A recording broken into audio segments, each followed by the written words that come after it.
Kata Bos Ancol, Anies pemimpin yang beri harapan bukan ratapan, ditulis oleh Jo Putra. Pujian atas Jokowi sebagai presiden yang hebat bisa datang dari dalam dan luar negeri. Dalam bulan ini saja Jokowi mendapatkan pujian dari seorang profesor berkebangsaan Singapura bersama Kisha Mahbubani. Mahbubani memberikan sanjungan dan apresiasinya bahwa Presiden Jokowi adalah seorang kepala negara yang jenius. Hal ini sempat menghebohkan oposisi yang mendengar berita baik tersebut sampai logika dan nalar mereka kejang-kejang. Yang baru-baru ini, Jokowi mendapatkan pujian setinggi-tingginya dari beberapa duta besar sahabat ketika bersama-sama mengunjungi kota Tarakan, Kalimantan Utara. Presiden dan para duta besar berkumpul untuk melakukan beberapa kegiatan, seperti menanam pohon mangrove dan lainnya. Dalam acara tersebut, para duta besar sahabat memberikan pujian dan mengapresiasi langkah Jokowi yang peduli dengan hutan sebagai paru-paru dunia. Sangat kontras dengan keberadaan kaum oposan yang sepertinya hidup enggan mati tak mau. Langkah sebagai oposisi sepertinya telah mati dan kian susah bergerak oleh kehebatan Jokowi dan pemerintahannya. Ketika Jokowi sibuk membenahi negara ini dan menikmati prosesnya, para oposisi hanya bisa melihat dari luar pagar sembari menggertakkan gigi dan merajau. Mereka hanya bisa menyindir, nyinyir, dan membuat framing agar bisa gaduh dan akhirnya menjadi sorotan. Mereka akan terus menggonggong dengan cara mereka agar semua orang bisa melihat dan tertuju ke diri mereka. Biasanya, kaum oposan kalau selalu mencari figur yang dapat dibandingkan dengan kesuksesan Jokowi, dengan rasa tidak malu kelompok ini akan menjual suatu hal yang semu dihidangkan ke publik seperti prestasi dan hasil kerja. Padahal publik sudah tahu bahwa figur yang dipuji yang seolah-olah berprestasi memang secara fakta tidak berguna dan sampah semata. Contoh yang gamblang adalah ketika Komisaris PT Pembangunan Jaya Ancol, Gais Khalifa, kembali melontarkan pujian kepada Gubernur Anies Baswedan. Ia memuji keberhasilan Anies terkait penataan kawasan kumuh di Kampung Tanah Merah, Jakarta Utara. Menurut pandangan Gais, Anies merupakan sosok pemimpin yang bisa mewujudkan keadilan sosial bagi masyarakat ibu kota. Ia juga menyanjung jargon yang sering Anies katakan saat Pilkada 2017 lalu, yaitu hilangkan kumuhnya bukan kampungnya. Loh, bukannya jargon Anies hilangkan kampungnya warga harus sewa? Gak usah berlebihan memuji junjungan ente, Bapak Botak yang terhormat. Anies itu terkenal dengan harapan palsunya.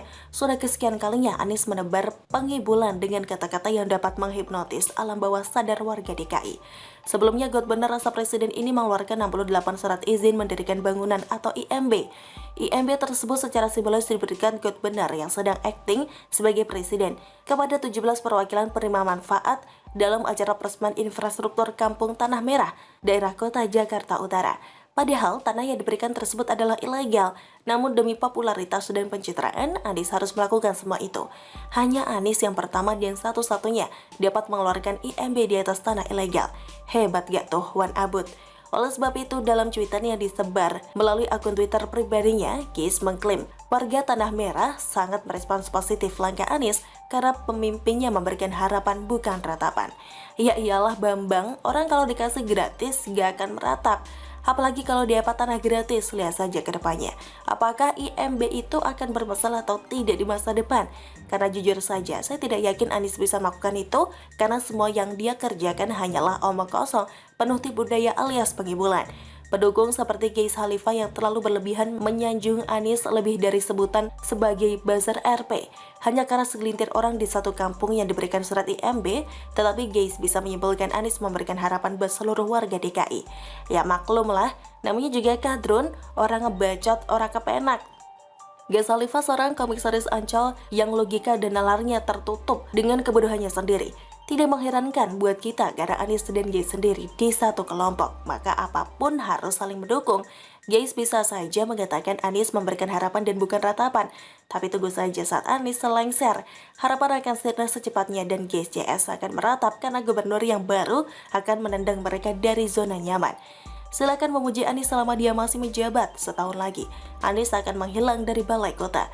Tidak akan ada lagi pujian sampah yang keluar dari mulut Gais. Karena semua yang ia lontarkan untuk memuji Anies hanyalah sebuah omong kosong agar mendapatkan perhatian lebih dari para pendukung Anies yang militan.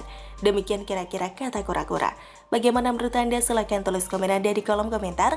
Siwar TV pamit, sampai jumpa. Wassalamualaikum warahmatullahi wabarakatuh.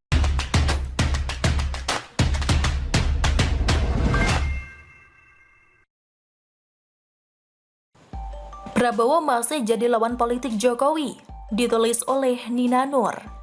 Pasca Pilpres 2019, akhirnya Prabowo bergabung dengan pemerintahan Presiden Jokowi. Waktu itu di sisi pendukung Presiden Jokowi, ada yang dengan senang hati menerimanya. Ada pula yang merasa skeptis, tidak percaya dengan adanya niatan tulus dari pihak Prabowo dan Partai Gerindra. Saya termasuk yang dalam posisi wait and see. Dalam arti tidak menolak namun tetap waspada. Bagaimanapun, Prabowo dan partainya adalah para politisi elit yang dalam bersaing dengan lawan politiknya kerap mengambil langkah yang tidak elok. Misalnya, menafikan manfaat pembangunan infrastruktur yang telah dilakukan Presiden Jokowi di periode pertama masa jabatannya. Juga mereka ingin sangat bersahabat dengan kelompok agamis yang terkenal radikal. Bahkan sesudah Prabowo jadi Menteri Pertahanan, tetap saja kelompok agamis yang tokoh utamanya adalah Habib Rizik itu tidak mengakui kemenangan Jokowi dalam Pilpres 2019. Menyebut Jokowi sebagai presiden ilegal. Dari perspektif politik bisa diduga bahwa bergabungnya Prabowo dan Gerindra ke dalam pemerintahan Jokowi lebih untuk menaikkan pamor Prabowo sendiri, untuk mengalihkan dari kekalahannya, apalagi sudah 2 kali Prabowo kalah dari Jokowi dalam pemilihan presiden. Sebab kalau memang niat Prabowo adalah rekonsiliasi nasional, mengapa dia tidak bergabung saja dengan Presiden Jokowi pasca Pilpres 2014 kan? Mengapa baru pada tahun 2019? Wajar kan kalau masih ada yang curiga dengan niatan Prabowo ini. Prabowo sendiri berkali-kali menegaskan niat baiknya. Pada bulan Oktober 2019, di depan petinggi PKS, Prabowo mengungkapkan alasannya bergabung dalam pemerintahan Presiden Jokowi. Prabowo merasa bisa memberikan kontribusi lebih baik terhadap negara jika bergabung dengan Presiden Jokowi, terutama di bidang pertahanan. Kemudian pada bulan Februari 2020, dalam perayaan ulang tahun Partai Gerindra, Prabowo menyebut alasan lain, yakni untuk memenuhi sebagian janji kepada rakyat. Janji yang pernah dia sampaikan ketika maju nyapres bersama Sandiaga Uno. Selain itu, Prabowo juga menyebut kerukunan bangsa sebagai alasan lainnya. Pada bulan April 2020, kembali Prabowo mengungkapkan bahwa rekonsiliasi nasional merupakan alasannya bergabung dengan Presiden Jokowi dengan mengesampingkan kepentingan partai dan perasaan pribadi. Ini disampaikan kepada para kader Partai Gerindra, disertai dengan seruan agar para kader Gerindra bahu-membahu bersama pemerintah. Jangan mencaci maki serta jangan mencari kekurangan dan kesalahan. Lalu pada bulan Juni tahun ini, dalam sebuah wawancara, kembali Prabowo menyampaikan alasan bergabung dengan Presiden Jokowi. Prabowo menyebut soal keinginannya mengabdi pada kepentingan nasional yang lebih besar. Walaupun di lingkungan Jokowi masih ada yang curiga dan menduga Prabowo akan mengkudeta Presiden Jokowi. Saking seringnya mengungkapkan, kok Prabowo seperti sedang mempromosikan diri sendiri ya? Bisa jadi sih, hehehe. Pada masa-masa awal bergabungnya Prabowo, memang terlihat ada hal yang berbeda.